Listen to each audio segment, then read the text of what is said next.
हाँ दोस्तों, पिछले वीडियो मैंने बात की थी गवर्नर के ट्रांसफ़र के बारे में।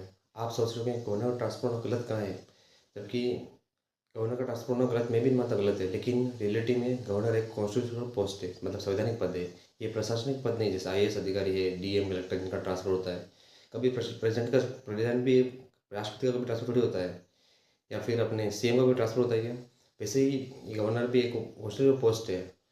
ये कोई इम्प्लीमेंट नहीं है सेंट्रल गवर्नमेंट के अंदर। तो जैसे ये सबसे बड़ी दिक्कत तब होती है ट्रांसफ़र के लिए, जबकि कोई भी मान लो कि सेंट्रल गवर्नमेंट की बात कोई गवर्नर नहीं मान रहा है, तो उस गवर्नर को सेंट्रल गवर्नमेंट क्या करेगी, दूसरे राज्य में ट्रांसफ़र देगी। सिर्फ एक तरह से पनिशमेंट पनिशमेंट कर रही है। तो क्या है, अगर ये ट्रांसफ़र का कन्विशन नहीं होगा तो गवर्नमेंट, सेंट्रल गवर्नमेंट अपनी मनमानी नहीं चला पाएगी, गवर्नरों के ऊपर अपना फैसला करेगी और वो सब एक तरह से पॉलिटिकली न्यूट्रल काम करेंगे। आपकी क्या राय है? कमेंट बॉक्स में जवाब दीजिए। क्या हमारे देश में कन्वेंशन होना चाहिए? कन्वेंशन मतलब रूल्स, एक तरह से नियम होने चाहिए जिससे कि ये ट्रांसफ़र ना हो। आप अपने कमेंट बॉक्स में ज़रूर दें।